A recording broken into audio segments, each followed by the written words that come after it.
Qui a écrit le premier programme informatique? Est-il possible d'attraper un rhume de hanche? Comment nomme-t-on le cri du colibri? Bête de science, c'est le premier jeu de table de Futura édité par Marabout. 220 cartes, des centaines de questions et des dizaines de challenges pour tester vos connaissances sur les sciences. De Thomas Pesquet à Marie Curie, choisissez votre héros et complétez votre parcours de scientifique avant vos adversaires.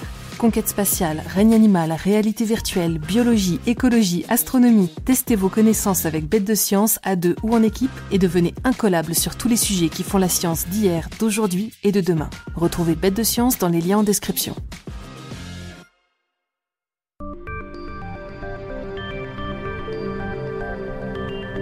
Un avenir sombre pour la Terre, un âge idéal pour arrêter de fumer, un nouvel exploit pour Conan la bactérie, des moustiques qui vous repèrent à l'odeur et une usine spatiale. Bonjour à toutes et à tous, je suis Maëlle Diallo et bienvenue dans Fil de Science, le podcast Futura où l'on retrace ensemble l'actualité de la semaine.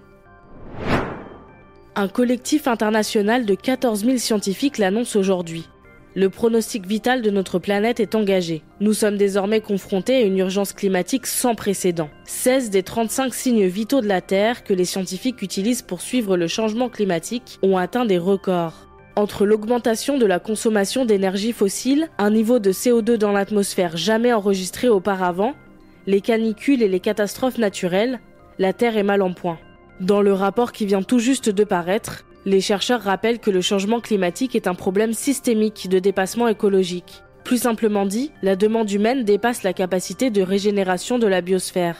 Une fois encore, nous devons, au niveau individuel et collectif, adopter d'urgence des approches fondées sur la science et la recherche, protéger la nature, éliminer une grande partie des émissions de combustibles fossiles et mettre l'accent sur des zones plus pauvres et vulnérables, où l'adaptation climatique est plus difficile. Le collectif appelle les chercheurs du monde entier à prendre position, car ils peuvent, eux aussi, aider à faire changer les choses. Retrouvez sur Futura le lien vers leur documentaire disponible sur YouTube. Des scientifiques ont fixé à 35 ans l'âge pour arrêter de fumer et ne pas avoir de risque de mortalité supérieur à celui des non-fumeurs. Ces résultats sont basés sur un échantillon de 500 000 personnes, d'âge, de genre et d'origine ethnique diverses, suivis entre 1998 et 2018. À l'issue de ces 20 ans, 75 000, soit 15% d'entre eux sont décédés, des chiffres montrant que la mortalité est plus élevée chez les fumeurs. Si arrêter le tabac avant 35 ans est bénéfique, cela ne veut pas dire qu'il est trop tard une fois cet âge dépassé. En effet, arrêter avant 45 ans réduit de 90% le risque de surmortalité lié au tabac. Alors, peu importe votre âge, il n'est pas trop tard pour vous lancer et laisser la cigarette derrière vous.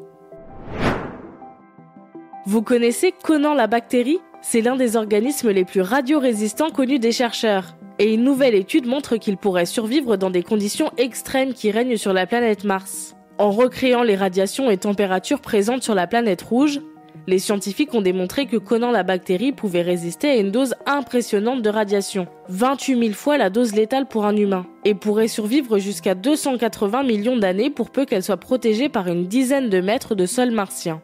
Ces résultats sont très prometteurs pour répondre à la question ancestrale.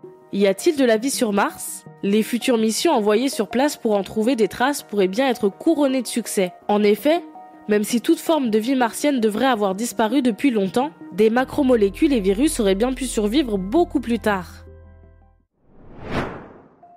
Vous vous demandez pourquoi les moustiques aiment tant vous piquer ? Eh bien, c'est peut-être à cause d'acides qui composent votre odeur corporelle. Les personnes ayant un niveau d'acide carboxylique plus élevé seraient plus enclines à attirer les moustiques. Ces substances présentes dans le sébum sont utilisées par les bactéries de notre peau pour produire une odeur corporelle unique. Les scientifiques ont fait poser des bas en nylon sur les avant-bras des sujets tests, qui les ont portés 6 heures par jour sur plusieurs jours pour y imprimer leur odeur corporelle. Ils ont ensuite observé le comportement des moustiques lorsque ces bas odorants leur étaient présentés.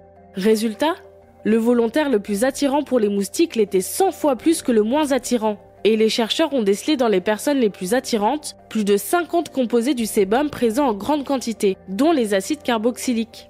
Plus étonnant encore, même les moustiques présentant des déficits olfactifs étaient capables de reconnaître les participants les plus attirants. Le but de cette étude est de développer des répulsifs plus efficaces, par exemple en appliquant des bactéries d'une personne moins attractive sur la peau d'une personne plus attractive. Car rappelons-le, l'animal le plus meurtrier dans le monde après l'homme, c'est bien le moustique. Et enfin, Une usine dans l'espace. C'est le dernier défi de la start-up luxembourgeoise Space Cargo Unlimited. Ce cargo spatial en orbite terrestre basse pourrait bien être le signe d'une nouvelle révolution industrielle. Il se présentera sous la forme d'un véhicule spatial pressurisé, sans présence humaine, et pourra transporter une tonne de charge utile et rester jusqu'à 3 mois en orbite. À son bord, des machines mettront à profit la microgravité pour fabriquer des produits difficiles à concevoir sur Terre, issus des domaines de la biotechnologie, de l'agriculture, de la pharmacie industrielle ou encore de la physique des matériaux. Son premier vol aura lieu en 2025. Mais en attendant, rendez-vous sur Futura pour découvrir les images de cet impressionnant cargo et pour retrouver le reste de nos actualités. C'est tout pour cette semaine. Si vous nous écoutez sur les apps audio, pensez à vous abonner pour nous retrouver toutes les semaines et à nous laisser une note et un commentaire pour soutenir notre travail. Cette semaine, j'invite les utilisateurs et utilisatrices de Spotify à découvrir notre playlist d'Halloween. Elle s'appelle tout simplement Podcast pour Halloween par Futura et regroupe 3 heures de podcast pour vous donner des frissons. Vous y trouverez même 2 bêtes de science pour nos plus jeunes auditeurs et auditrices. Quant à moi, il ne me reste plus qu'à vous souhaiter un excellent week-end. Et surtout, restez curieux. À bientôt.